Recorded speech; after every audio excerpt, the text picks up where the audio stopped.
We're with Eric Kretz, drummer for the Stone Temple Pilots. First time ever. Thank you so much for your time. Oh, you're welcome. It's good to be here.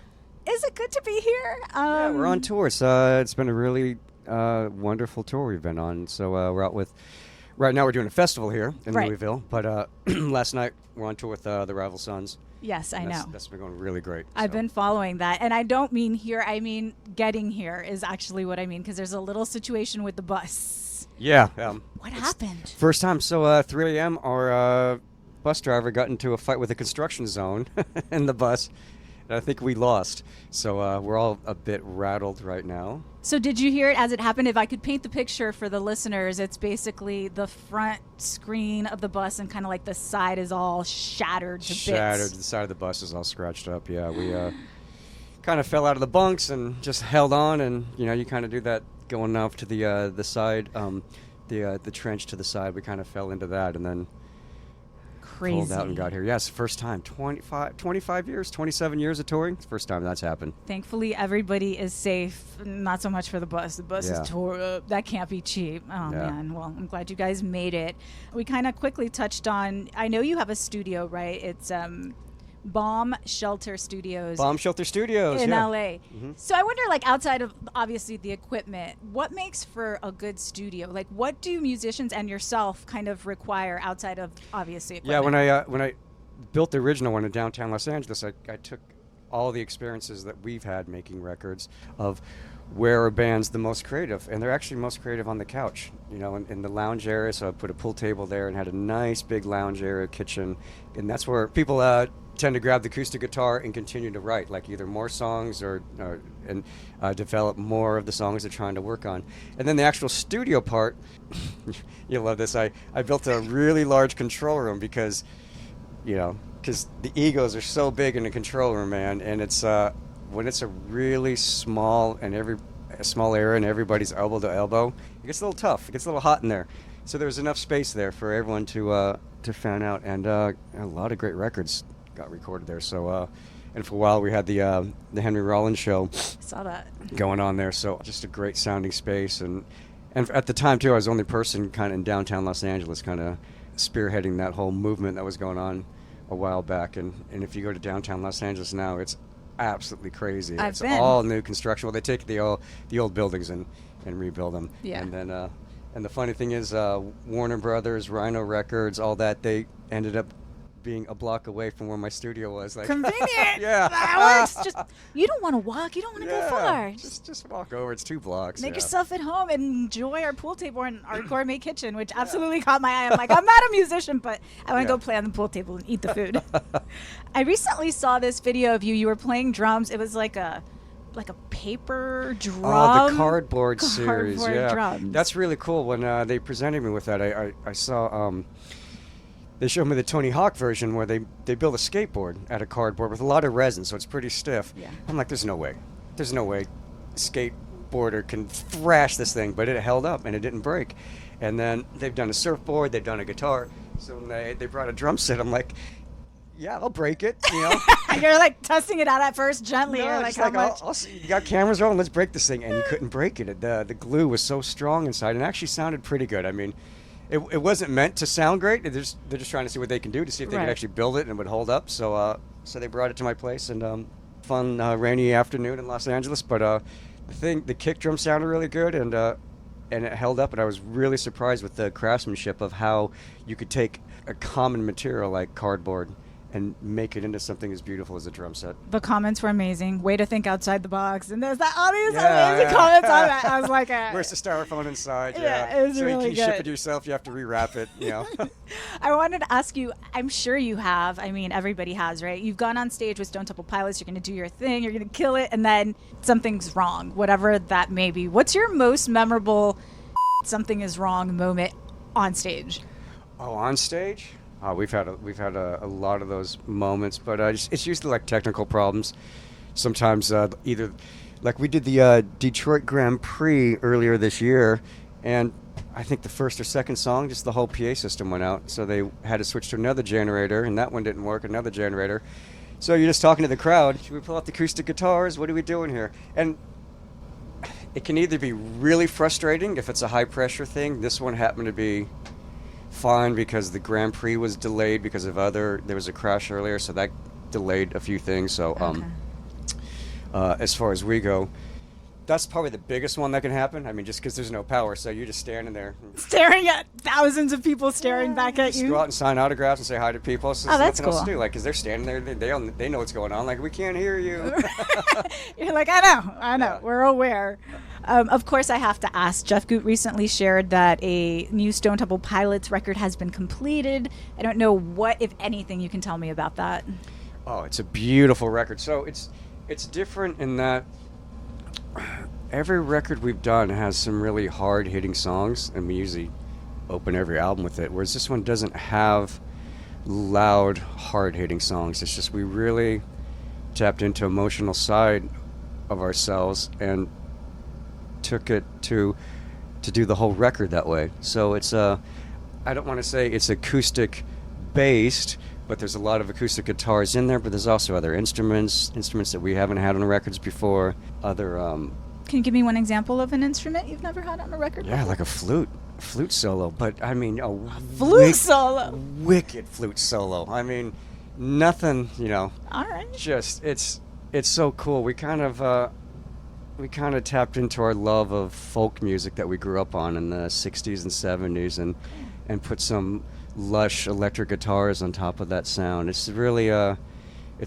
beautiful record, and it will come out next year, and we're talking about how we're going to tour it, and the whole touring thing around it's going to be different as well, so we're looking forward to doing something totally different. Awesome. And now for something completely different. That's exciting. Was it like intentionally, we've done this, let's try to do something else, or just naturally, organically? Yeah, it was very organic, and originally we were going to do a couple songs, and we have enough material because everybody, Robert and Dean especially, they're so prolific with their writing, so we just delved into to knock out a whole record back in March, and it went really smooth. I mean, it was just how many beautiful... It was basically like painting in the studio, this record, more so, because it was just so many beautiful layers of colors, and how do we make the tapestry? How do we keep applying stuff to make it more cohesive? And it came out really, really, really great. So I'm excited by it because...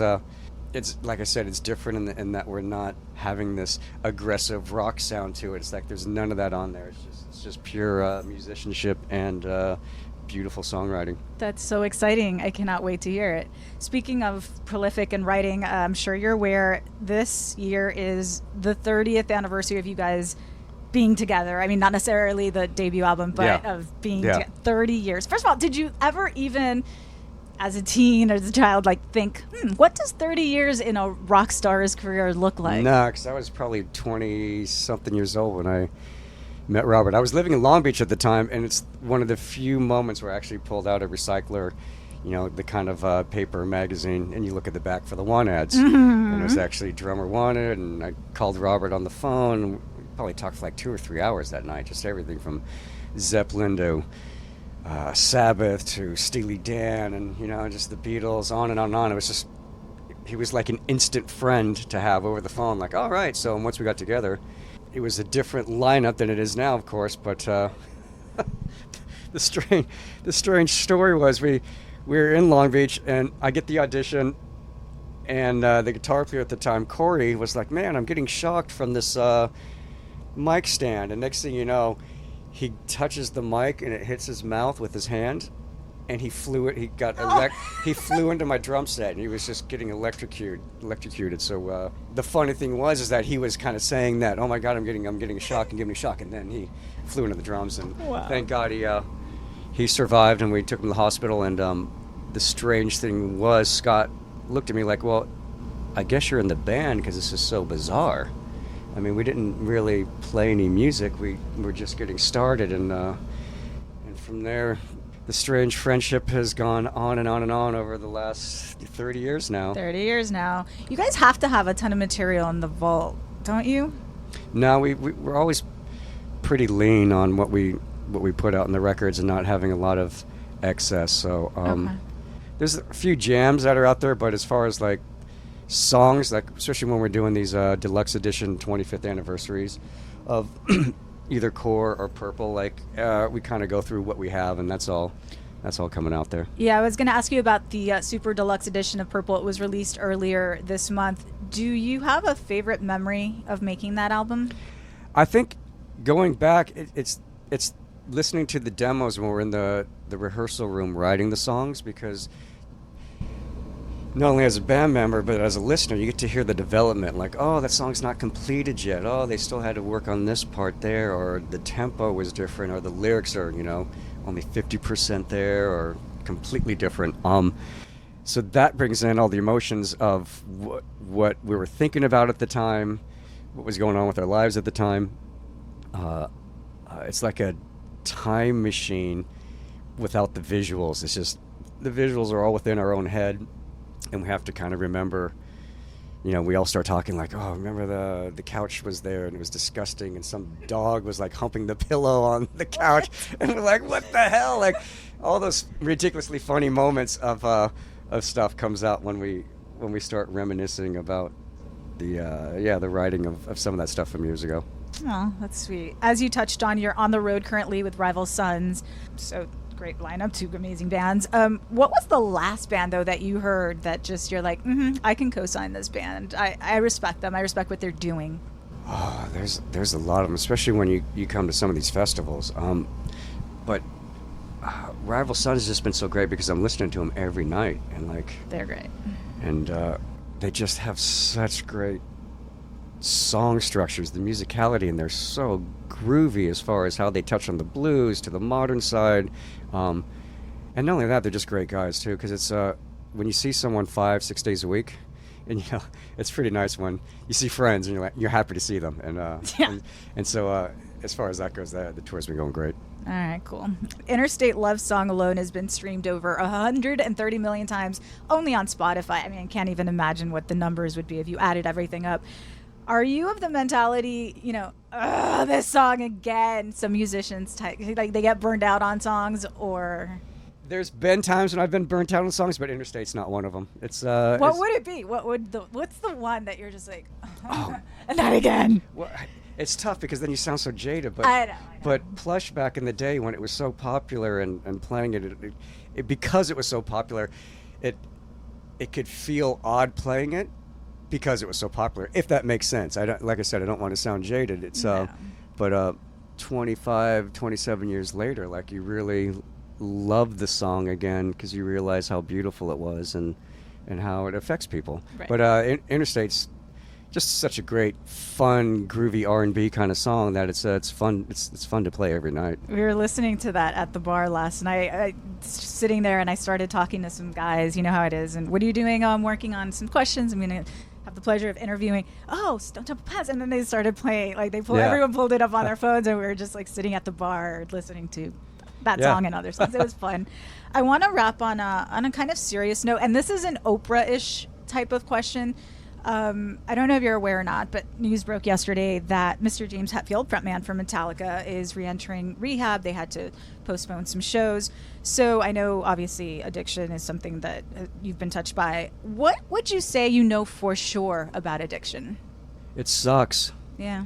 It's horrible. It affects some really, really beautiful, wonderful people, and you can only hope that they themselves can figure it out.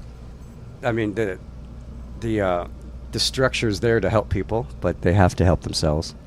And over the years, I've met a lot of great people in the program, and it's so wonderful to think